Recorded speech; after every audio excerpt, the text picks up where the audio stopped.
What's up, YouTube?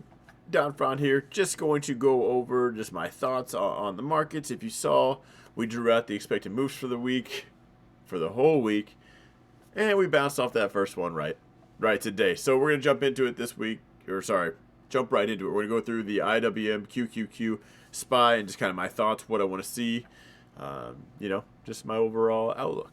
So jumping into it, just doing SPY first.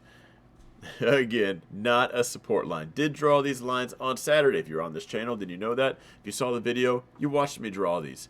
But we came back down, and this was actually very interesting.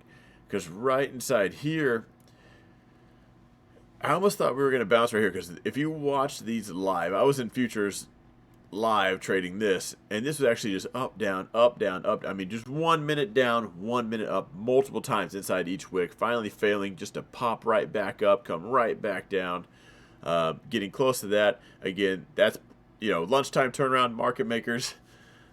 They got to avoid doing their job this week. All positions are hedged and accounted for, pushing back up. Could we see the rip your face off rally to the upside? We've seen it done before. We start off strong to the downside and then rip it up to the other. And I'm hoping we are. As we look at the futures right now, let's get to a bigger time frame. All right, they did bounce. IWM did hold that zone as far as tech goes. Bounced right out of that zone. So this is a weekly zone. The only thing I did was I added this blue zone right here. That's why it's overlapping. That's if you're going to just fine tune it more for this week. Again, that purple zone is the giant zone right there. Bounced out of that, so hopefully we see a rip your face off rally. Like last time we really went screaming out of it.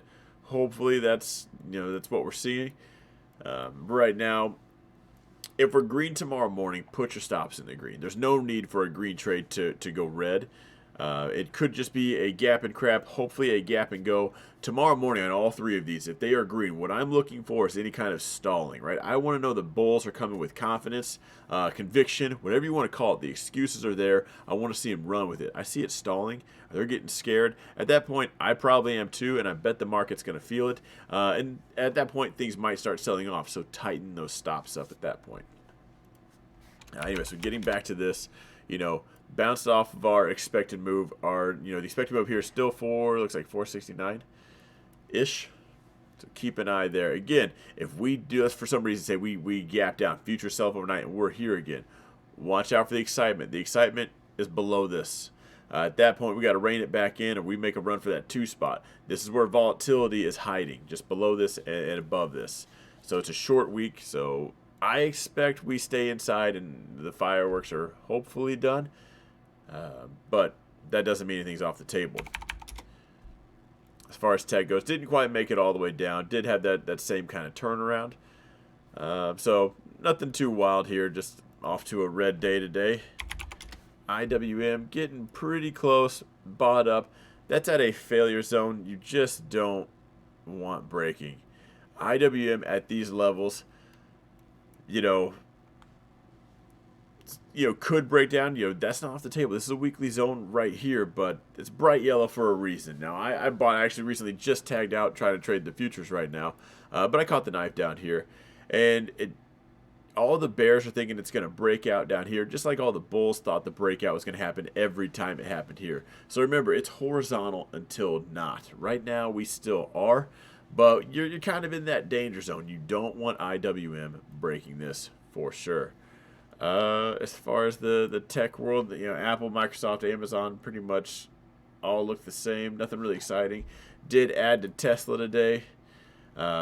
Basically took my type 1 right here. I got it at 894. Even posted it on Twitter, and as soon as I did, it pumped up for like a little bit. So here's where I grabbed it. Pushed up. Thought I was good. Nailed that one. Dead sideways. This thing stayed inside this 15-minute candle the rest of the day. So now I can never post on Twitter what I just did. But if you follow me on Twitter, maybe that'll change, because I can move markets. Unless you work for the SEC, then obviously that was just a joke. I'll never make it again. Anyway, I'll wrap it up here, guys. Again, looking for a continuation tomorrow. We just want the bulls to have some kind of follow through, rip us up to the upside. I don't care. Just get us out of the danger zone at the bottom. Let me know in the comments down below. Did you watch Saturday's video? Did you play this like a support today? You're going to make fun of me. It's not actually a support, but did you buy it at the bottom? Did you take on any kind of risk there? Let me know. I'll see you guys in the next video.